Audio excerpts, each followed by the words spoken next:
So we want to do something. It is a mobile first website, fast, responsive. Build your salad bowl, you go in and choose whatever you want. But then we tell you the calories, the nutritional benefits, and we're going to be integrating AI. Whole purple, technology, AI. And I didn't even know people like salads. You think Nigerians don't eat healthy? I'm like, okay, so you guys really love salads.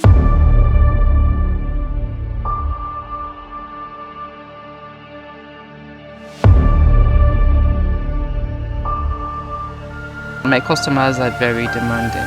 They tell you exactly what they want. Quality, you don't joke with that. If you come to the warehouse, nothing comes in that is not fresh. Nothing. I said, I'm going to replace every item you have. He said, no. I said, no, I'm going to do that. Yeah. It's not a loss really. I'm never bringing down my prices. But we will create value. I had a customer like that. She says, I'm in the US right now. I want to say thank you. I've been trying to have kids for about over 15 years. Follow your page. I eat right. And I've been buying things from you every week. Now I'm pregnant. I'm giving birth to my daughter. Oh my God, I wanted to go crazy. You go to Twitter, people are like, oh my God, don't come back home. Everything is bad. We slow ourselves up. Just start something for crying out loud.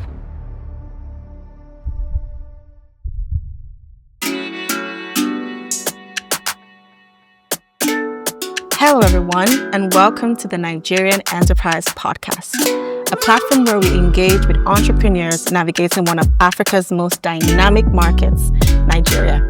I'm your host, Lanumi Royce. Today, we're excited to sit down with Eucharia Amanambu, the co-founder and chief product officer of Whole Purple, a health and wellness brand that is redefining how Nigerians eat through fresh produce, stir-fry kits, juice kits, and more, offering fun, fresh convenience and championing wellness in a fast-paced urban market. Eucharia, welcome to the show. I'm glad that you're here. I'm going to say it again. You look gorgeous. you are shiny. And look, we're twinning. Like, this was not planned. This was not planned. The red thing, yeah? Yeah, you know. And someone said that we should make this a Valentine episode. But yeah, welcome. So you're so gorgeous, I have to say. Thank you. I don't know what to do with compliments. So let's go into it. Let's go straight into it. So can you walk us through the inspiration behind Whole Purple? For me, it's always eating healthy. I remember going on a diet at a particular time in my life. And at that point in time, I would buy a whole lot of skincare products, a whole lot of them. But when I went on that diet, it was just vegetables and fruits. And I turned 360, my skin was glowing. I was looking so pretty. I'm like, what? Why am I spending so much money on skincare? You know, and I said to myself, you know what? I mean, that was there until I traveled to Manhattan. I went on vacation in Manhattan and I entered I walked into Whole Foods, and I was like, no, God, come on. And it was so, I mean, because I like to, like, oh, why don't you live in the States? Like, why don't you, I'm like, why? I just like to go and come because I really like Nigeria, right? Yeah. But as soon as I entered Whole Foods, I said to myself, nah, I want to be here. You know, because I said to myself, oh, you know what? You should do something about something you love. Skincare, because I always eat healthy and all of that. And then, of course, Whole Purple started. And basically, that's inspiration. Nice. Well, like, how did you know that this was something that people needed? How did you validate it? Because they need to know. Let me tell you something, right? A lot of Nigerians eat healthy. People want to be where they are recognized, you know, their life choices, their goal choices, and all of that. And we didn't really start. I started talking about healthy eating on Instagram, and that was it. Because I knew I was going to launch something. Yeah. You know, and of course, I found my tribe. There are also people who really want to eat healthy. They don't really know how to go about it, and they come. So I know. I mean, a whole lot of my friends eat healthy. So I know. Yeah. So people are. It's something that's really out there. Okay, but like many Nigerians are used to like fast food and traditional markets. Like, how have you inspired people to see eating healthy as a lifestyle and not luxury? I like to tell stories. My sister-in-law once said to me, so don't mind her if you go to her house, it's double fridge everywhere, there's a lot of fresh food. That's because she has money. I'm like, no, don't get it mixed up. I don't have money. I mean, if you know what I mean. But what I'm saying is, ugu, for instance, that's one of the best foods in the world. Just because we are Nigerians, we don't market it the way the market kill. If you go to the US market, kill, superfood, queen kill, everybody's like, oh. But look, we have ugu. We have it. Why not use those foods? So, and then let's say, like, for instance, the typical afang, you cook it, and then you know what we do? We just put in a whole lot of oil. Yeah. And then we want to eat that. We have so much oil. We have all the best, the biggest cut of meat inside. We have what we have inside. We have, what's it called? We have shaki, we have goat's meat, we have, just name it. Yeah. And then this food sits in your gut, and it doesn't digest. Yeah. And it starts to cause problems. But anyway, what we do at Whole Purple, we decided to educate people.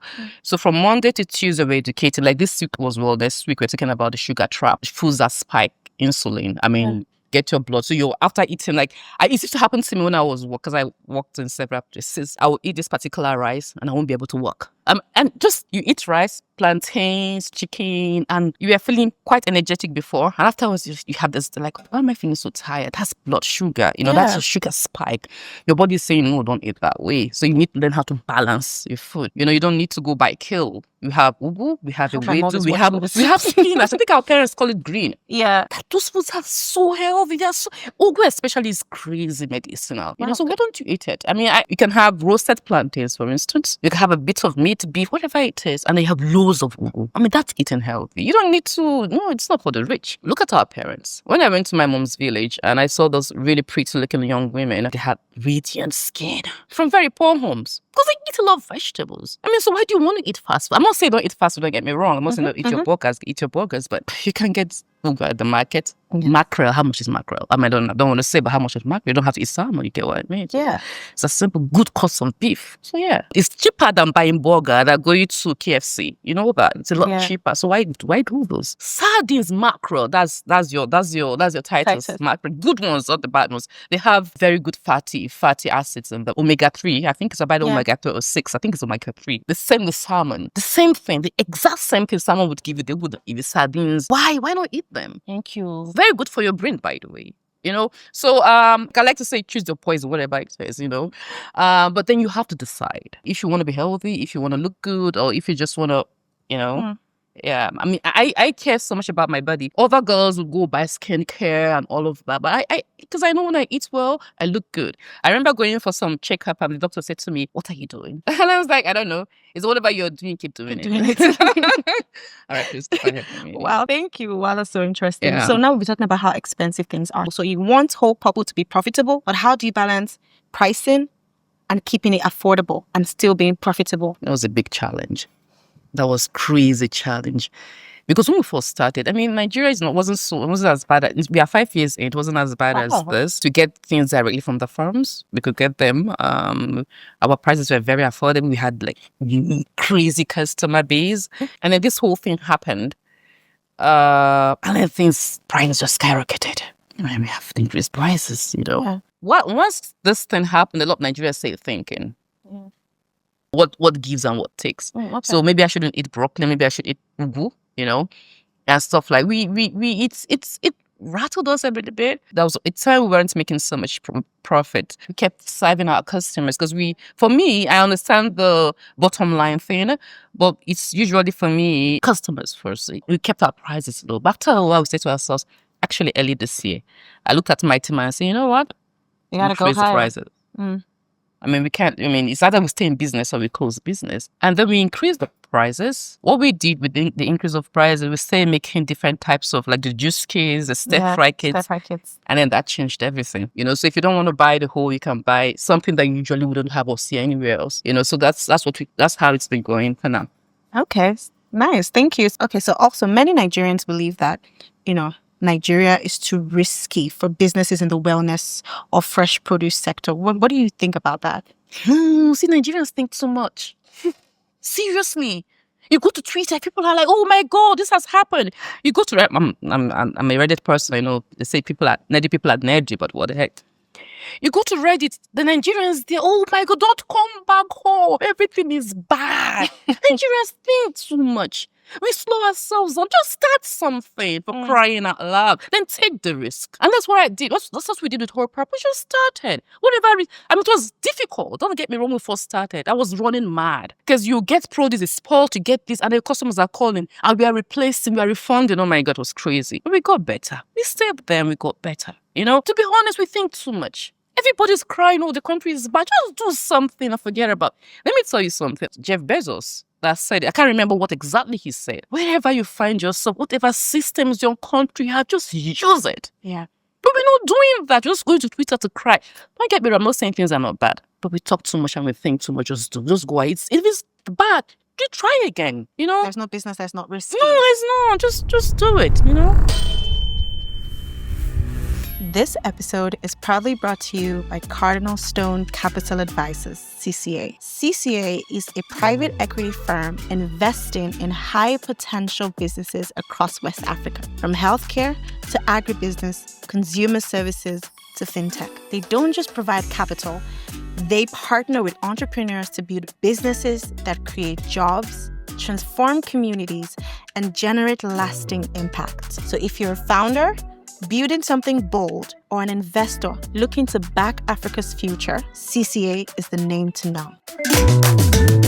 So how did you put yourself out there? Like, was it word of mouth? Like, how do you hope people get the attention that he has? First of all, we start with Instagram, and then customers, word of mouth customers. And then we have customers that every week in, week out, so they tell their friends, oh my God, I found this place. And it's basically customers, word of mouth. When you're good to customers, they'll be good to you. Simple as that. Okay, nice. So what advice would you give someone who wants to start a farmer to consumer business? What kind of advice would you give them? Like, first things first, this is what they should know before they even get into doing something like this. They should get ready to make losses. Oh, it's a good one. No, seriously? Yeah. Get ready to make losses. It's as simple as that. Because you see, let's say you've had some kind of experience somewhere, you worked with somebody and you've seen how it works, you've gone through the entire process, the entire chain, that's fine. But you're starting out, you don't know, just get ready to make losses, because my customers are very demanding. They tell you exactly what they want. I mean, they shaped us, they molded us into shape. Forced you to be resilient. Yes, I remember this woman. I can't remember her. She's back in the US. She used to work in the US embassy. There used to be a whole lot of them used to buy from us. It hurts me. I couldn't sleep that night, what she said, but I never forgot. Wow.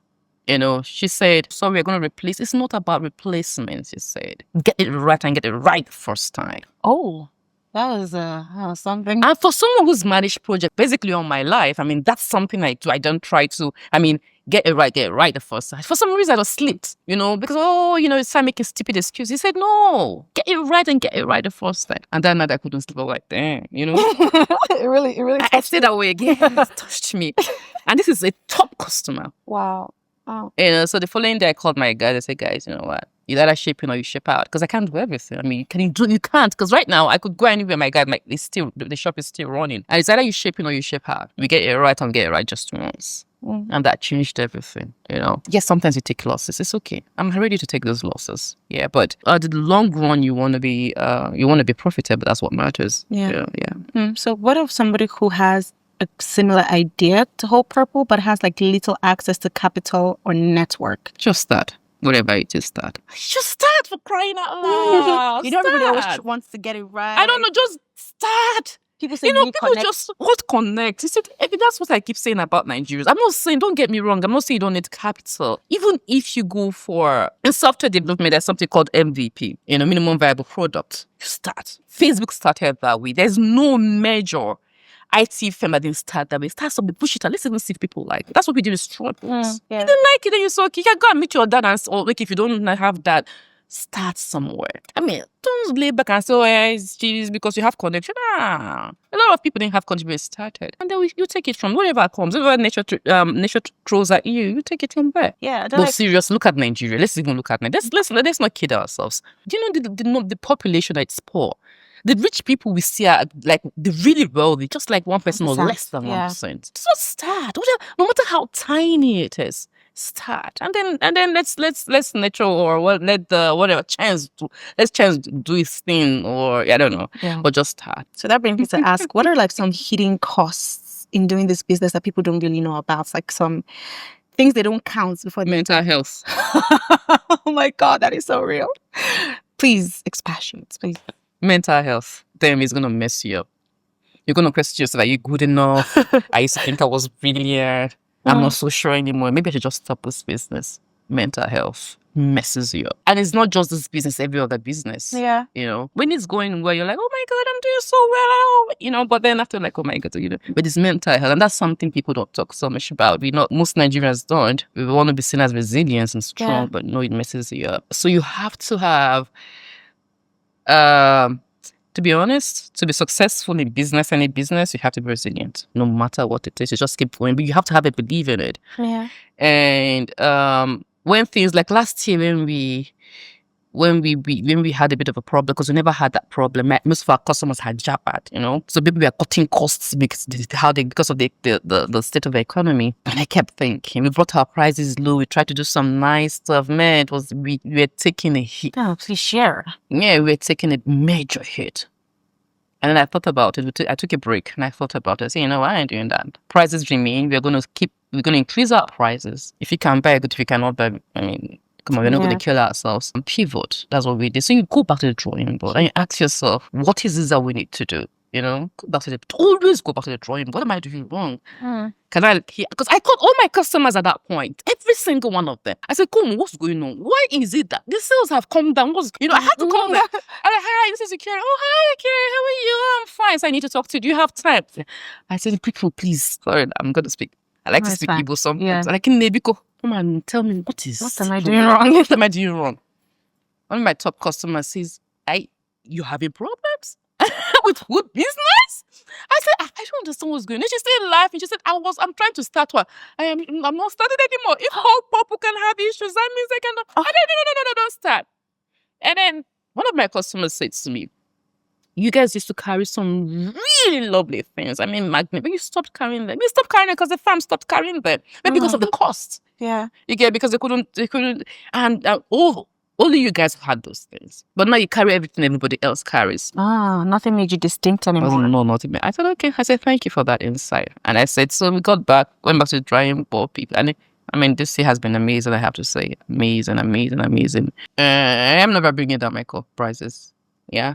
Not whatever. No, I'm not doing that anymore. But we will create value. We would make sure that our convenience packs, you eat right, eat healthy, whatever the problem is. Even the packaging, we're changing that. We're doing so much around that. And then we'll see where it leads us to. What is the most rewarding thing about doing business here in Nigeria? Why haven't you followed the Japa wave?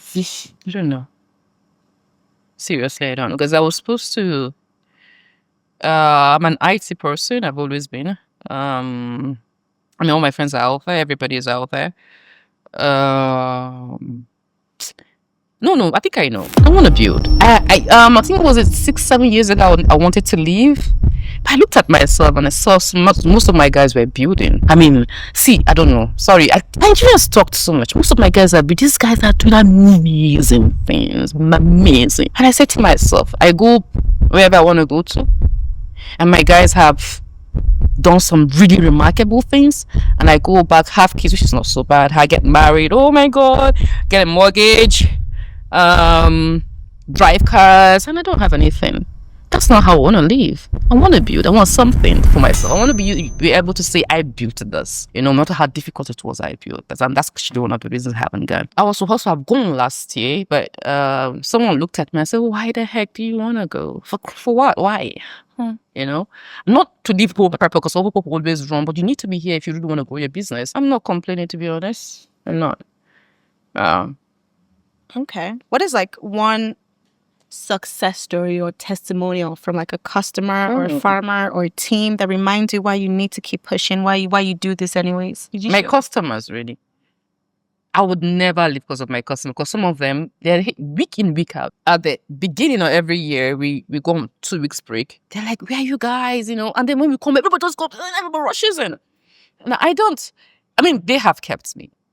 I mean, even if when things got tough, they've kept me. Someone sent her, we didn't even know who she is. I mean, she just comes to buy. I didn't even know how the customer like that. She says, I'm in the US right now. I want to say thank you. I've been trying to have kids for about over 15 years. And I couldn't, but I follow your page, I eat right, and I've been buying things from you every week. Now I'm pregnant. I'm giving birth to my daughter. Aww. Oh my God, I wanted to go crazy when I read that.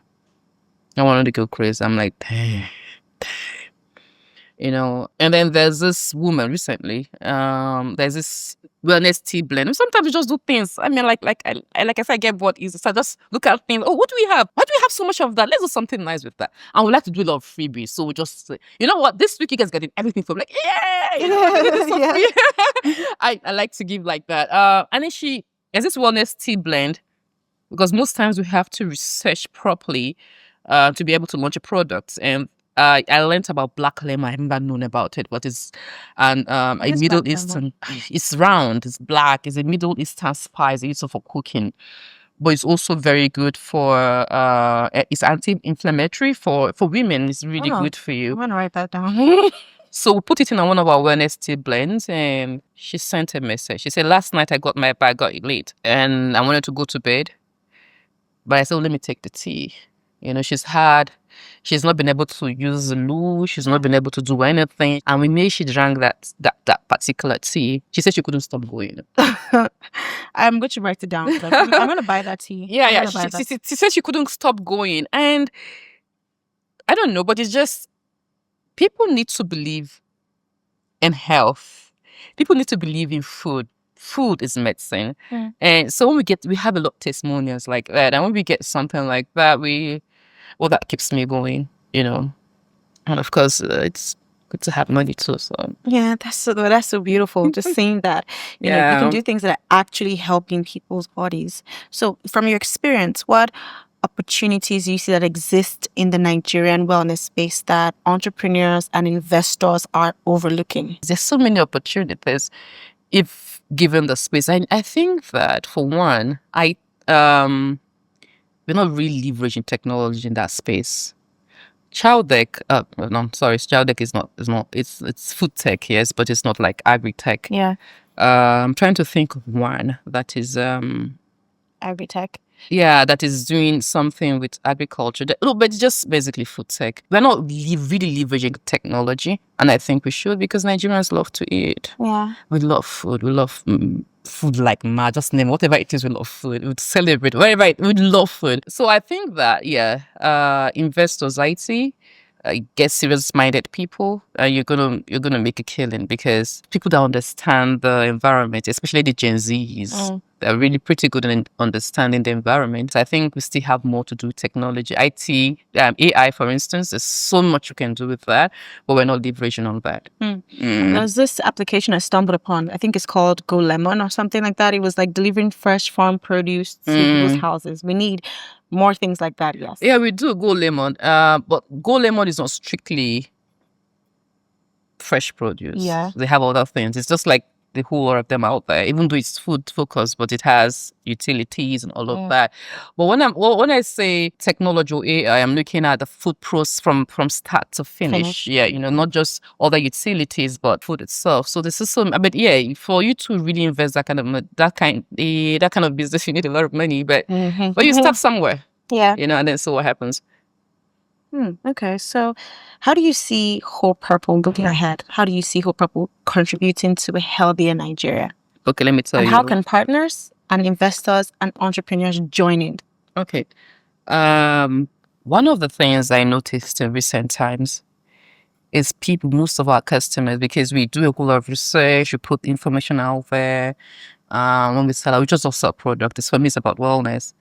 And then we see a whole lot of people come to say, before they buy stuff, oh, is this good for my skin? Is this good for I'll tell my guys, we're not doctors. Very good disclaimer. Very good disclaimer. And I tell them, first and foremost, you go see your doctor. But I know that food is medicine, and so some can help. So we do give advice, but at the same time, we're a bit wary not to cross that line. Yeah. So we want to do something.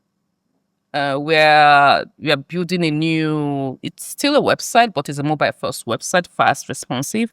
We're doing a whole lot around it. There was a product we launched recently and people really loved it. Build your salad bowl, you go in and choose the different kinds of stuff you want for your salad. You think Nigerians don't eat healthy? I'm like, okay, so you guys really love salads. I love salads. I don't think people love salads. So build your salad bowl. So we have a base, very cheap base, right? Like 3,000, you have everything. They can just add on anything you want. And then it's really crazy. Everybody was like, oh, I want salad because I want this, I want that.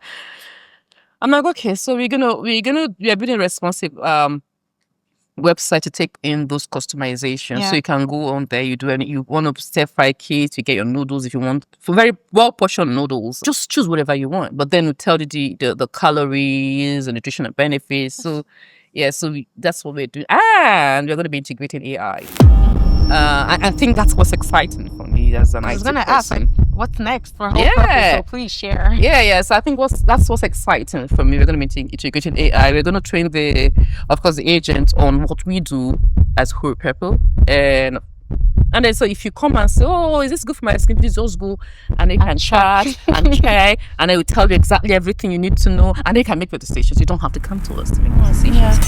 And I think it's really great. So I'm very excited. I can't wait. It's just something that give you back your power to do whatever you want to do. So yes, so for Whole Purple, technology, AI, products people love, we want to keep building products people love. I mean, integrating AI is huge. It is huge. Yeah, it's honestly huge. And so yes, so we'll see that we listen to customers, we follow customer stories, and see where that will get us to, and then from there we'll just take it up from there.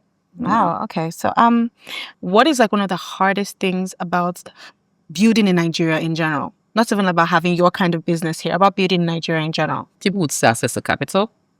My business, you don't need so much capital. You don't need a whole lot of capital to start, right? You just get customers, but a lot of people say access to capital, especially when you want to expand. So you're looking for investors confidence in this country. That's the minimal. I mean, I don't know. You get what I mean? Yes, I do. Somebody wants to invest here, you know. And if you're looking to build a company, and also the brains, people are leaving. Our best brains are leaving, and it hurts me. I'm not kidding. Not a single one of my friends is still here. I'm the only person here, and sometimes I feel left. Look, I have another friend. I think it's just the two of us. Everybody's gone, and sometimes I'm like, but like, if you want to build and get the best brains, I mean, you still have them, but everybody wants to get out of here. I don't think they should. I think you should stay back and fight, whatever it is. You look at your business, whatever the business is. Even if you go out there, aside, okay, maybe you just want to work with some top companies, which is fine. I mean, I don't have a problem with that. But a lot of Nigerians want to build. We have this mindset of building. And if you go out there, building is much more difficult for some of us. But here, it's your place. You can't do anything. Like I said, Jeff Bezos says, use the systems you have and you build. Oh, they say I should bring bribe. Huh. Yeah. This is our country. We've known how to. Come on, we can manipulate. We can talk to people. We can puff. And Nigerians are friendly. You can have friends everywhere you go to. And then you build your business. Nothing should deter you if you really want. So if you don't want it, then that's okay. You can go out there and work. But. And I have to say, they keep saying this. But other people from other countries are coming and taking and not taking our job, but they're building. Yeah. They're massively building. Thank you. And then we are leaving. Doesn't make sense. So thank you for saying that, because we actually also want people in the diaspora to know that Nigeria is worth investing in. So I want you to tell them that people in the diaspora who are thinking, should I come here? Should I invest in Nigeria? Should I come build here? Should I come start this here? What advice would you give them? If you have the money to come here, just do it. But you have to be smart about it, because a friend of mine who lives in the UK was like, he doesn't know what to do in Nigeria. He wants to come and, I won't call that building. He wants to set up a phone shop. I'm like, you want to set up a phone shop? Yes. And I said, okay. He said, I want to bring an iPhone. I said, you want to do what? How many people can really afford iPhones? I mean, sometimes we're not true to ourselves. How many Nigerians can afford iPhones? How many of them can afford an Apple laptop? Go and get the China, those. And that's where other people are winning, because they come into this market, they focus on the retail, because the retail is real business, fast-moving business, and it's not so expensive. And that's where, seriously, these guys are winning massively. Massively. I like to, the tortilla wraps. It used to be the import there. Not recently. I mean, now it used to be quite cheap before. The last time I go there, I think it was about 12,000 on Manu or something. I was like, I'm not buying this shit. I'm not buying this, But I got to Reni and I saw this one for 3,000. Nigerian made. I think it's a Lebanese company. I'm not sure. These guys are killing in the market. 3,000 tortillas. Yes. Wow. And it's very nice. Don't get it wrong. I mean, even for instance, the kind of pasta, like one of my favorite pasta, I can't even remember, but the fat was tagliatelle, for Yeah. instance. They have it here. They do it so well in it, and that's what I buy. And you know why they did that? Because we can't really afford. We used to be able to afford to buy these foreign brands. You go to delis and buy whatever. God bless you. Then, for instance, I'll go and buy. They're just beautiful. This Greek yogurt I love to buy from delis. Oh my God! Now it's about 25,000 for 500 Alright. grams. 30,000 for 500 grams. I used to buy it 5,000 then, and then you still want me to buy that. I'm doing that. So we cannot afford those things. So these guys have come in. And you know what they did? They set shop, right? And they are cleaning out the market because people are buying from. They have, and it's, don't get me wrong, it's not low quality, high quality. You cook tagliatelle, it's the same thing for like the Italian brand you buy, you normally would buy. We need to get Nigerians to trust Nigerian-made products again. Yes, and because you see, they have great quality food. People, do you have a choice? You want to go and buy Coolios, or you don't have a choice. So you might buy our yogurts. Even though sometimes you buy the yogurt, it's not so nice. But I've found 1 or 2 brands that are not so bad and I like them. Nigerians should trust Nigeria. Yeah. Nigerians should trust Nigeria. Wow. But No, but then see, the retail market, someone needs to play in there. I mean, we need to play there, we need to play big. Because we're not. That's something investors can look at after. We are not. People should stop. I mean, see Chowbeck. There's this, I don't know if you guys saw those, this when I think it was this year they released something where this woman that sells amala. Yes, I'm okay. I love their amala. Yes, I'm okay. She's making billions on amala. Look at how I Is jumped that, into no, expensive seriously. amala. Is that not retail? Yes. And then people are leaving and saying, "Oh, this country is crazy." Come on. I'm just saying, I mean, find something. Unless, of course, I mean, if you want to work somewhere, top company, but just please don't go abroad and suffer. Do something, You should build in Nigeria. Yeah. Invest in Nigeria. Giving you great advice about why you should build in Nigeria. Yeah. So if I wanted to start, I know that you said something like that before. What do you know now that you wish that you knew before you started? Maybe I wouldn't have made so much loss when I first started. He said we should be ready to make losses. So I know I should be ready, but I'm just saying that quality control. Yeah. Quality control. You need to get that right. If you can, it's okay, you can, but you would have lost a bit of customers, maybe of losses, but top-notch quality over anything else. Quality, you don't joke with that. When we first started, there are a lot of vegetables that even existed until we started. I didn't even know anything about storing them, So customers would get, I remember one customer got to say, she called, oh my God. Customers don't show you. That was early days, not now. Yeah. Now, okay, I'll tell you something. So, and then she called and said, I got these grapes are not very fresh. I'm like, oh my God, I'm so sorry. Like, how? I mean, just stop.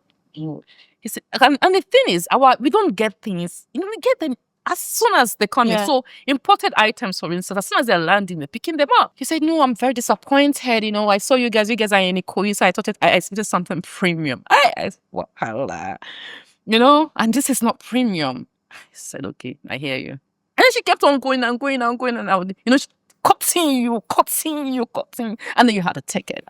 And I said, okay, fine, we'll replace. No, okay, no wahala. But then we learned, we got better. I mean, you get all of those things, but quality over anything, because that's how you keep customers. Sometimes it's not what you want, be ready to replace. Like this morning, I think some customer complained about something. You could come from the website, WhatsApp, Instagram, and I'm open to all channels. I just said, let me just go through Instagram because I have people taking orders in. And I saw she complained and my guy responded. We have a nice response. Oh, I'm sorry. It's not going to happen again. I mean, I saw her complaint. It's not every day we'll have that kind of complaint. This was deep. Then I sent him a message. I said, can I call you? He said, yes. And I said, hi. My name is Eucharia, and we spoke. I said, I'm going to replace every item you have. She said, no. I said, no, I'm going to do that. But you should, because she was a first-time customer. She didn't buy it cheap. That kind of customer you want to keep. Yeah. So I had to tell my guy, I said, you do not do that. I'm sorry. What are you sorry for? Nah. we replace. It doesn't I mean, we have take some a loss, loss. but we'll take it. Yeah. It's not a loss really because we've already buffered ourselves, Yeah. but then we'll take it. But that customer, I'm not losing her, not just because I'm sorry. And then we're going to go back to the drawing board because that what happened should never Happen again. after how many years so someone is either getting fired or getting sanctioned, but then everybody needs to know that quality comes first before anything. Wow. Thank you so much. We have officially come to the end of Oh, this we have. episode. It was so fun. I could keep going. I could really I keep know, going. like that. You went from camera shy to just being all that. It was great. Thank you so much for being here. Thank you for Thanks sharing for your inviting journey. me. You've taught us so many things. Mhm. And I know that people have so many things to learn that you kind of have to do it afraid if you want to do business here in Nigeria. So to our listeners, let this conversation inspire you to look at opportunities in the agribusiness, invest, count your losses. There is nothing that comes easy, but just do it anyways. Nigeria is worth investing in. So try and build here because it is worth it. So thank you very much. Don't forget to leave a comment, subscribe, and share this. So until next time, I'm Lanu Milois, and this is the Nigerian Enterprise Podcast. This episode is proudly brought to you by Cardinal Stone Capital Advisors, CCA. CCA is a private equity firm investing in high-potential businesses across West Africa, from healthcare to agribusiness, consumer services to fintech. They don't just provide capital, they partner with entrepreneurs to build businesses that create jobs, transform communities, and generate lasting impact. So if you're a founder, building something bold, or an investor looking to back Africa's future, CCA is the name to know.